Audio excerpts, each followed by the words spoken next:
Session Stories. Welcome back to Session Stories. So, it's been a year.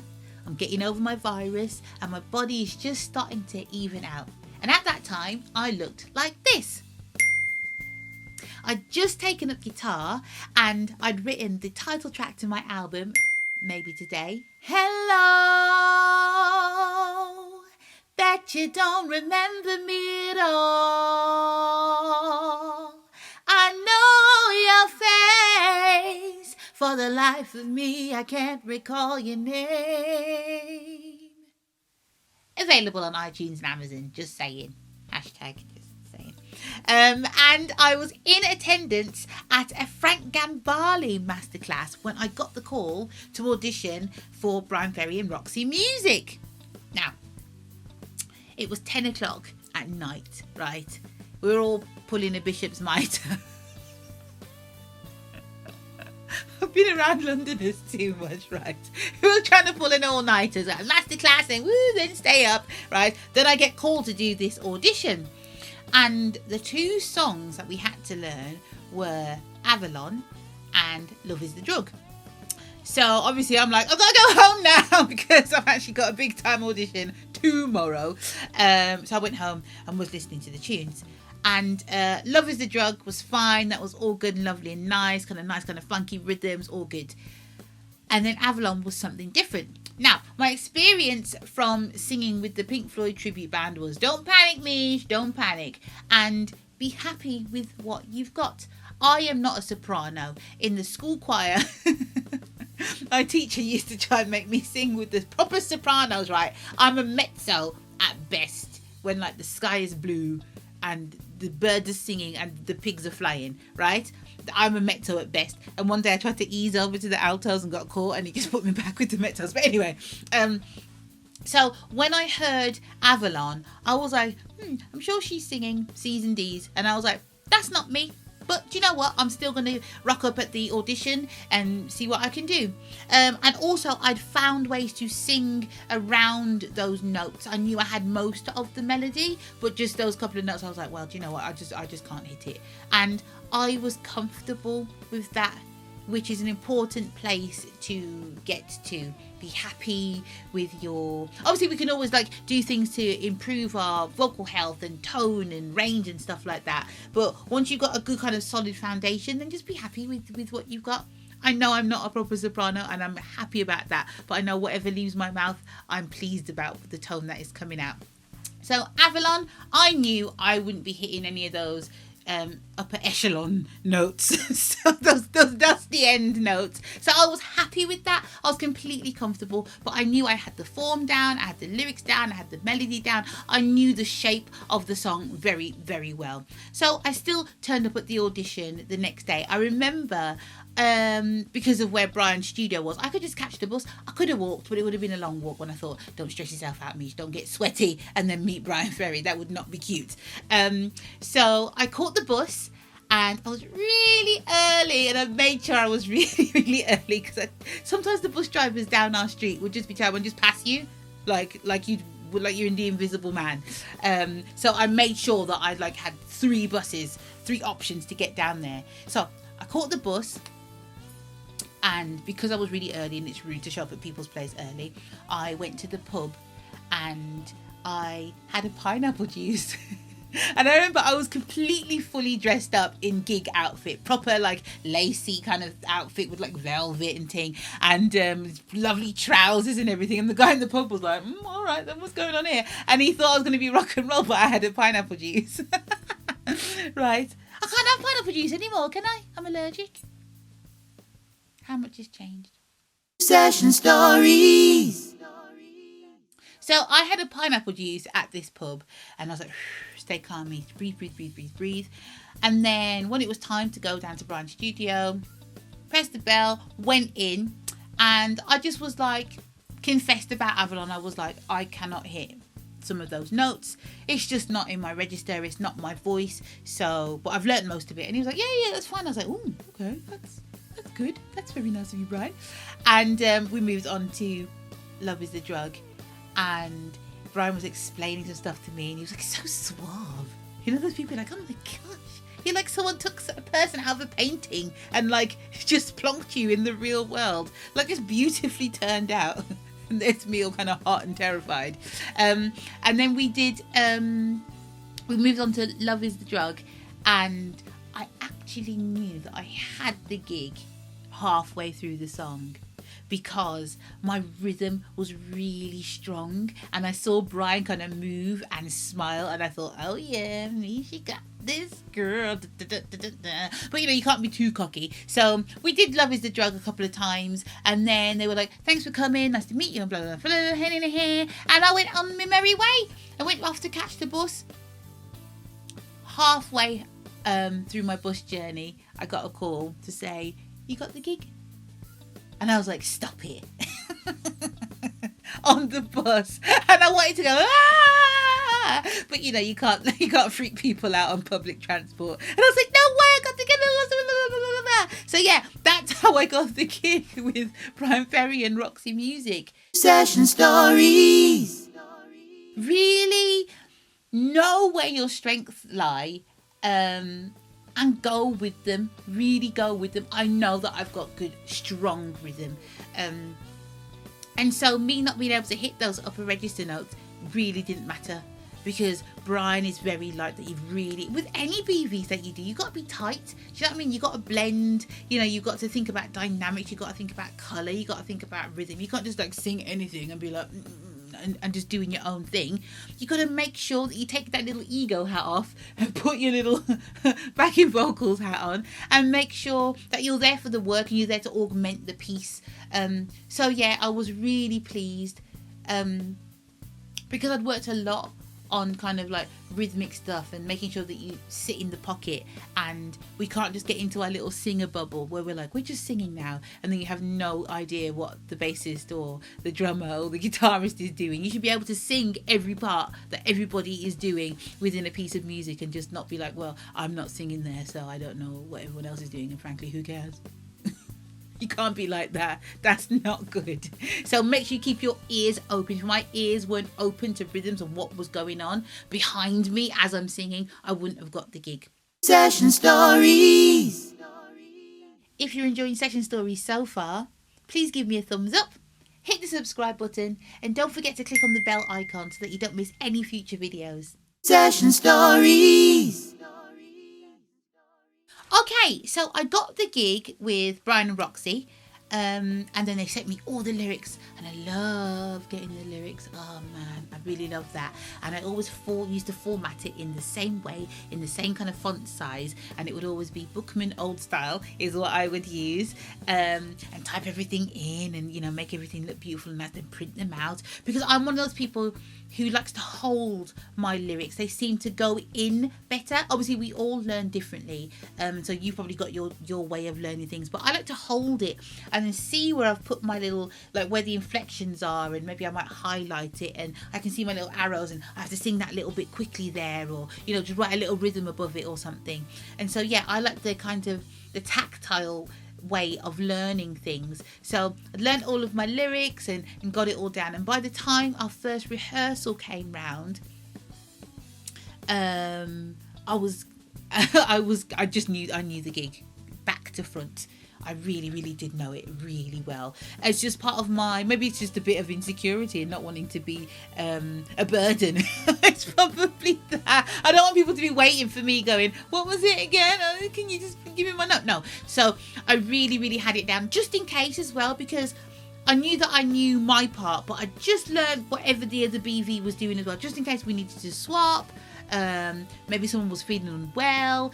Anything could happen. So, you know, just make sure you know what the other BVs are doing as well. So by the time we got to our first rehearsal, I was completely, I knew the show back to front, and it was one of the most fabulous rooms I've ever walked in. Right? So obviously I've met Bryan. I'm like, this is the most pristine person I've ever met. I feel like Stig of the Dump right now. Then you go in and Phil Manzanera goes, oh Misha, we're gonna have such a lovely time. And Andy Mackay was there, and then there was Paul Thompson, and the gig was kind of flitting between Paul and Andy Newmark. lovely Andy Newmark. Oh my gosh.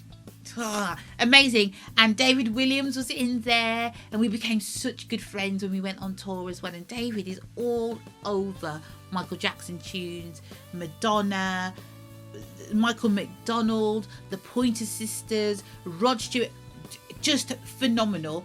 We had Chris Spedding, Ian Dixon was there. Oh man, it was just a joke. And that is when you really have to pull your socks up and think, I need to be on my first class stamp game, because this is no joke right now. This isn't a joke. Like, these people are heavy hitters, and I can't be giving up the back going, oh, wait for me. So it was brilliant. And then literally at my first rehearsal, Brian's producer comes up to me and he said, can you play a bit of Guiro? And I was like, okay then. And so straight away I was like on percussion and getting additional duties, which was really, really cool. I enjoyed that because it was like, hey, I can sing and kind of do my little bits of percussion at the same time. So yeah, straight away, Roxy was a completely different beast to everything that I've done before. It's just higher standard. The musicianship was just a joke. Every gig, just a pleasure. Every song, like obviously with Bryan and anytime we do with Roxy, we'd have to do Slave to Love. Oh, slave to love, and I can't escape, 'cause I'm a slave to love, and na oh.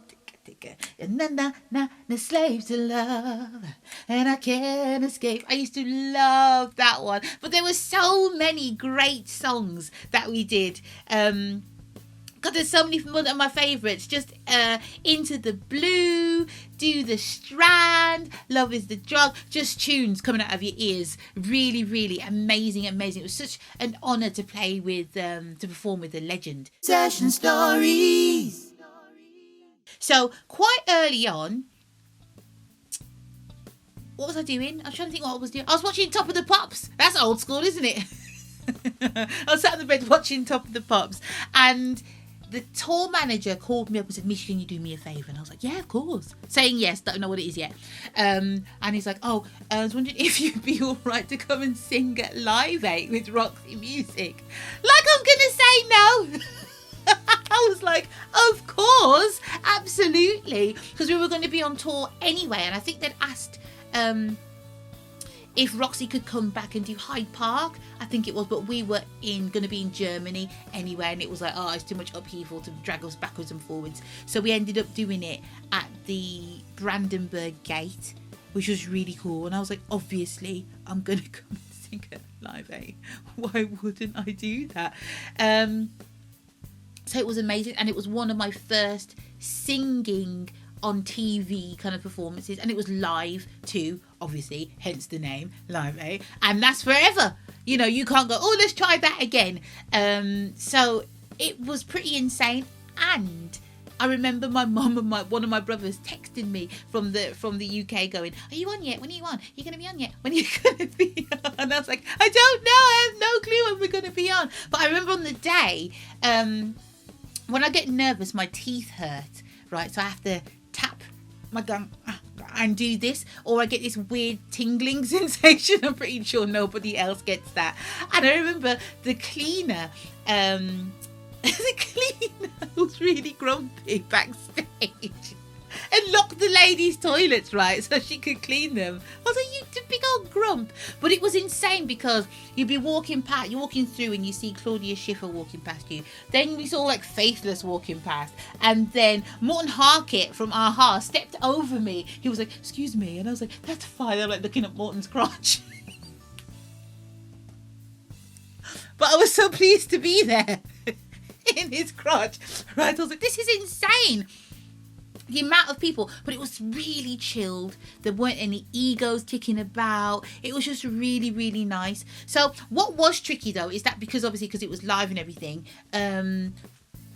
we just didn't know what was happening over there, and they were flitting backwards and forwards to London and so there was no set time for us to go on, which made it really difficult for trying to figure out when I was going to eat something. So I was just trying to have little snacks so I just wouldn't faint, from exhaustion. But it's just that thing of making sure that you eat enough to keep your energy up, but not too much that it weighs on you and your diaphragm can't, do its job trying to ease your stomach out the way. Session stories. But it was brilliant. It was so good. We didn't get to sound check, obviously. We only had a line check. And then we were on. And what did we do? We did Jealous Guy. We did Love is the Drug. Do the Strand. I think do the strand, love, when you feel love. It's the new way. That's why we say to do the strand. So much fun. It was brilliant. And let's just talk about people. People for as far as your eye can see, to the point where they don't even look real anymore. The first kind of 10, 20 rows of people, it was like, okay, then we can do that, and I can just give a little vibes to those people over there. But after that, it was like it was a painting. It was ridiculous. The people way down at the back, it was like, why they came, because they came for the vibe and for the energy of the whole thing. It really, really was amazing. Really was amazing. Now, something to talk about, technique wise, is that because we didn't have a sound check, all of our channels were mixed up. So I had in my in-ears I had the faintest bit of piano and guitar way off in the distance, like it was a ghost of a piano way off in the distance. I had none of myself in my ears. I actually had the percussionist's vocal, and bless her, she's not a singer, right? She really isn't.